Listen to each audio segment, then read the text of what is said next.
اگر اس قانون پر آپ نے عمل کیا تو انشاءاللہ العظیم بہت سارے دھوکوں سے آپ بچ جائیں گے۔ یہ جو آج گلی کوچوں میں لوگ اپنے اپنے اعتبار سے کسی نہ کسی کو کچھ نہ کچھ بنا دیتے ہیں، یہ بہت وہ ہیں، یہ اتنے ہیں، یہ فلاں ہیں، ایسا ہیں، اور پھر جو بہت زیادہ بھاگتے ہیں ان کے پیچھے، تو چند عرصے کے بعد کہتے ہیں یار میں تو لٹ گیا۔ تو اس کی سب سے بڑی وجہ یہ ہوتی ہے کہ انہوں نے کسی سے نہ قرآن سیکھا اور نہ کسی کو قرآن کے آئینے کے اندر یا قرآن کی روشنی میں سمجھنے کی کوشش کی۔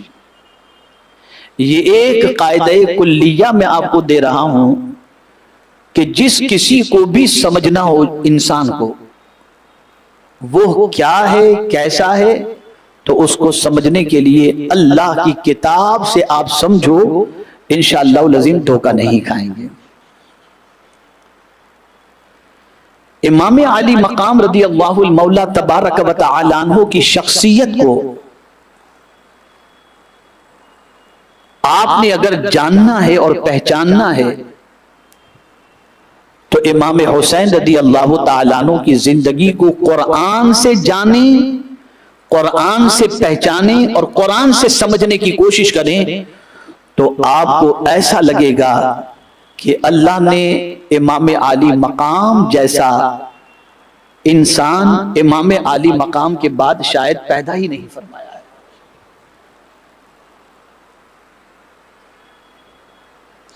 اس لیے کہ آدمی عادتوں سے پہچانا جاتا ہے، آدمی کردار سے پہچانا جاتا ہے، آدمی اخلاق سے پہچانا جاتا ہے۔ اس کی بس ایک مثال چھوٹی سی دے دوں کہ ایک مقدمہ سیدنا فاروق اعظم رضی اللہ تعالیٰ عنہ کے سامنے پیش کیا گیا، اور جس کے حوالے سے یہ مقدمہ تھا، فاروق اعظم رضی اللہ المولا تبارک و تعالیٰ عنہ نے مجمع میں سے لوگوں سے سوال کیا کہ کوئی ہے جو اس کے سلسلے میں کچھ گواہی پیش کر سکتا ہو، کوئی جانتا ہے اس بندے کو؟ تو ایک صاحب کھڑے ہوئے اور انہوں نے عرض کیا ہاں حضور میں گواہی دیتا ہوں، یہ بندہ اچھا ہے۔ تو فاروق اعظم نے ارشاد فرمایا اچھا تو نے ان میں کون سی اچھائی دیکھی؟ تو اس نے کہا حضور میں اسے مسجد میں بہت زیادہ آتے جاتے دیکھتا ہوں اور نماز کثرت سے پڑھتے دیکھتا ہوں۔ فاروق اعظم نے فرمایا اتنی گواہی قابل قبول نہیں۔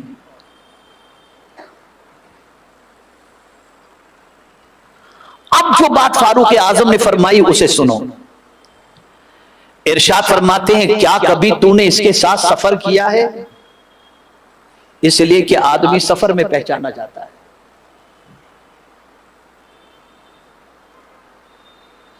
دوسری بات فاروق اعظم نے فرمائی کیا کبھی پیسے کا لین دین ہوا ہے اس کے ساتھ؟ اس نے کہا نہیں۔ فرمایا کبھی پڑوس میں رہنے کا اتفاق ہوا ہے؟ کہا نہیں۔ فرمایا آدمی ان چیزوں سے اچھا ہے یا برا پہچانا جاتا ہے۔ اس لیے آج نماز پڑھنے والوں کی کمی نہیں ہے، لیکن اگر آپ دیکھیں تو یہ تین چیزوں کو آزما کر دیکھ لیجئے گا، اس نمازی کا سارا معاملہ کھل کر کے آپ کے سامنے آ جائے گا کہ یہ نمازی بندہ کیسا ہے۔ اب اس کو آپ دیکھیں کربلا میں، کیا امام حسین کے مقابلے میں نمازی نہیں تھے نا؟ لیکن کیسے تھے وہ کھل کر آ گئے۔ لیکن اب آئیے میں امام حسین کا کردار آپ کے سامنے پیش کروں۔ آپ کے پڑوس میں ایک یہودی رہتا تھا، روزانہ امام حسین کے گھر میں کچرا ڈالتا تھا۔ امام علی مقام رضی اللہ تعالیٰ عنہ اسے جھیلتے تھے، برداشت کرتے تھے۔ بیوی نے ایک مرتبہ کہا کہ تم نواسے رسول کے گھر کے اندر کچرا ڈالتے ہو، حسین کے گھر میں کچرا ڈالتے ہو، جا کر کے معافی مانگو۔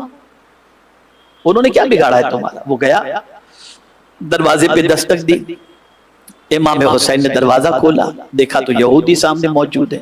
فرمایا کیسے آنا ہوا؟ اس نے کہا معافی مانگنے آیا ہوں۔ تو امام حسین نے فرمایا جا میں نے تجھے معاف کر دیا۔ اس کو یہ توقع نہیں تھی کہ امام یہ جواب دیں گے، لیکن فرمایا جا میں نے تجھے معاف کر دیا۔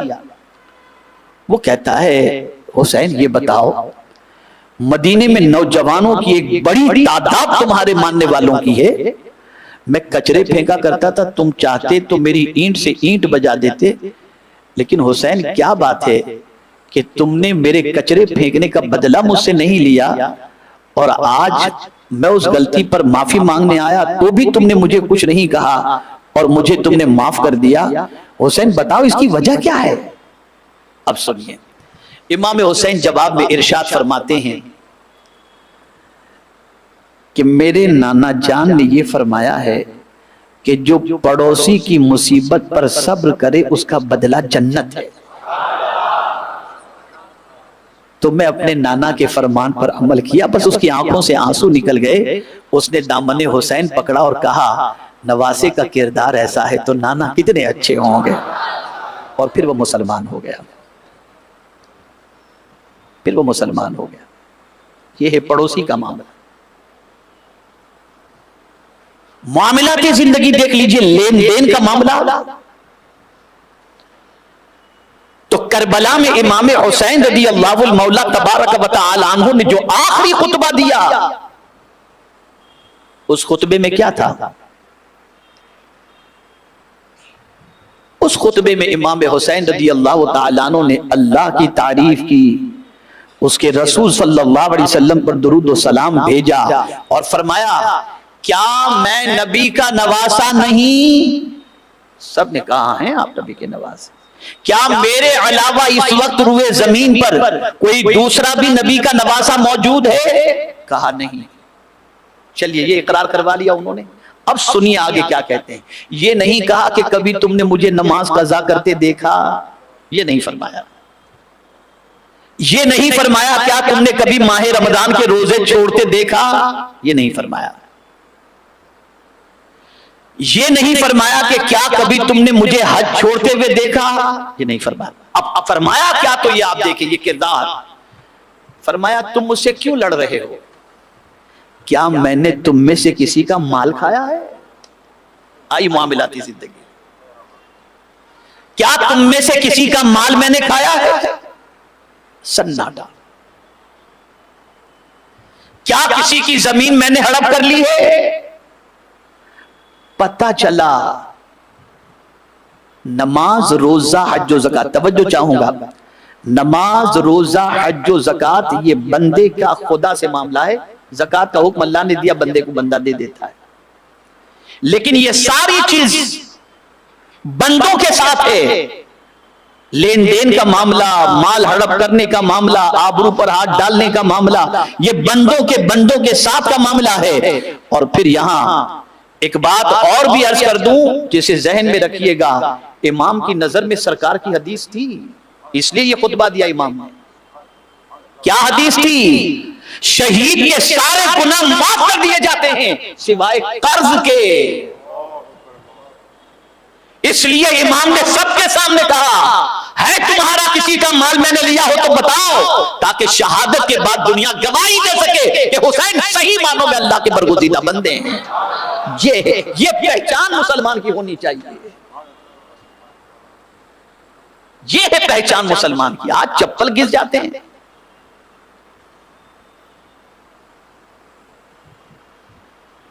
یہ ہم نے امام کی زندگی سے نہیں سیکھا، یہ تاجدار کربلا کی زندگی سے ہم نے نہیں سیکھا۔ یہ ہے امام حسین رضی اللہ المولا تبارک و تعالی عنہ کا وہ کردار۔ صرف ایک ہی حدیث کو آپ دیکھیں جس سے آپ کے عقل کے دروازے کھل جائیں گے۔ شہید جس کے خون کے پہلے قطرے کے گرتے ہی اللہ اس کی ساری خطاؤں کو معاف فرما دیتا ہے. اور شہید کا مرتبہ اتنا اونچا ہے کہ کل بروز قیامت وہ ایسے 70 آدمیوں کو اپنے ساتھ جنت میں لے کر کے جائے گا جس پر جہنم واجب ہو چکا ہوگا. اتنے اونچے مرتبے کے بعد بھی سرکار فرماتے ہیں شہید کے سارے گناہ معاف کر دیے جاتے ہیں لیکن قرض والا گناہ معاف نہیں ہوتا. اور ہم عمرہ پر عمرہ اور حج پر حج کر کے سمجھتے ہیں کہ سب معاف.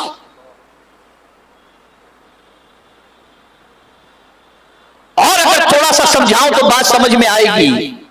جب کسی کی نماز جنازہ حضور پڑھاتے تھے تو پہلے پوچھتے تھے اس پر کسی کا قرض تو نہیں ہے. اور جب کہا جاتا قرض ہے تو کسی صحابی سے فرماتے تم پڑھا دو. سیکھا ہم نے امام کی زندگی سے. یہ میں تھوڑا بولوں گا تو لوگ کہیں گے مولانا کہیں پٹری سے اتر تو نہیں گئے. ہم نے کھچڑا کھانا سیکھا ہے, شربت پینا سیکھا ہے. کھچڑا کھاؤ, امام کے نام کا ذرہ بھی مل جائے تو وہ ہمارے لیے آنکھوں کا سرما ہے. شربت پیو اور پلاؤ. نہ کھچڑا کھلانا گناہ ہے نہ شربت پلانا گناہ ہے. ثواب ہی کا کام ہے, ناجائز یا حرام نہیں ہے. لیکن یہ امام کی زندگی پر عمل کب ہوگا؟ اس پر عمل کب ہوگا؟ تھوڑا سا اور آگے بڑھ کر عرض کروں تو آپ کی سمجھ میں بات آئے گی اور اچھی طرح سے سمجھ میں آئے گی. کیوں کسی کی یاد اس طریقے سے نہیں منائی جاتی جیسی امام حسین کی یاد منائی جاتی ہے؟ وجہ یہ ہے کہ اللہ عز و جل نے ان کی زندگی کو ہر پہلو سے اتنا صاف ستھرا اور پاکیزہ رکھا کہ قیامت تک حسین کی غلطی پر کوئی انگلی رکھنے کی طاقت نہیں رکھ سکتا. ایسے تھے میرے امام حسین. نہ بیوی کے معاملے میں, نہ بچوں کے معاملے میں, نہ بھائیوں کے معاملے میں, نہ بہن کے معاملے میں, نہ پڑوسی کے معاملے میں, نہ غریبوں کے معاملے میں, نہ لین دین کے معاملے میں, نہ سخاوت کے معاملے میں. کسی معاملے میں امام حسین کی زندگی میں کوئی داغ دکھا نہیں سکتا. گویا امام کربلا سے یہ پیغام دے رہے ہیں کہ اے میرے غلاموں, اگر تم چاہتے ہو کہ تمہاری ذات سے دین پہلے تو نصیحت دوسروں کو بعد میں کرو, پہلے اپنی زندگی کو قرآن کے سانچے میں ڈالنے کی کوشش کرو. پہلے خود کو چینج کرو, بدلو اپنے آپ کو, چینج کرو اپنے آپ کو. اسی لیے قرآن نے دوسروں کو بدلنے کا حکم پہلے نہیں دیا یا دوسروں کو جہنم سے روکنے کا حکم پہلے نہیں دیا. پہلے فرمایا قو انفسکم, خود کو پہلے بچاؤ, خود کو پہلے بچاؤ. جب سے ہماری زندگی رسموں کی عادی بن گئی نا, ہماری زندگی میں کوئی تبدیلی نہیں آئی. تو یہ مختصر تمہیدی گفتگو تھی جو میں نے امام حسین رضی اللہ المولا تبارک و تعالی عنہ سے متعلق آپ کے سامنے پیش کی. اب جو آیت میں نے تلاوت کی ہے چلیے اس کی طرف آتے ہیں. تو قرآن کہتا ہے فَأَقِمْ وَجْهَكَ لِلدِّينِ حَنِيفًا فطرت اللہ التي فطر الناس علیہا لا تبدیل لخلق اللہ ذالک الدین القیم ولكن اکثر الناس لا يعلمون. توجہ چاہوں گا.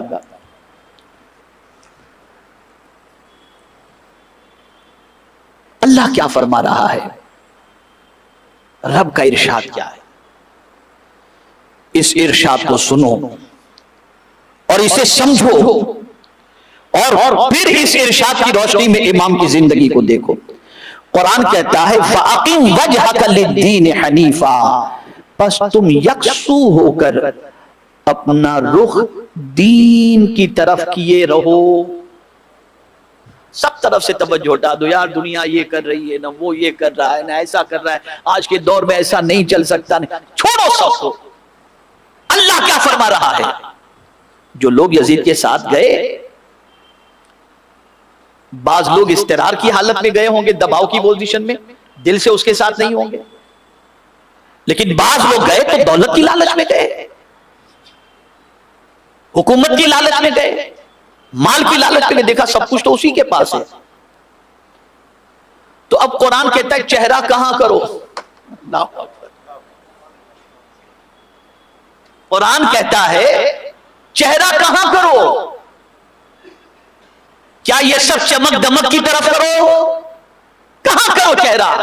تو قرآن کہتا ہے فَأَقِمْ وَجْهَكَ لِلدِّينِ حَنِيفًا، تم یکسو ہو کر اپنا رخ دین کی طرف کیے رہو.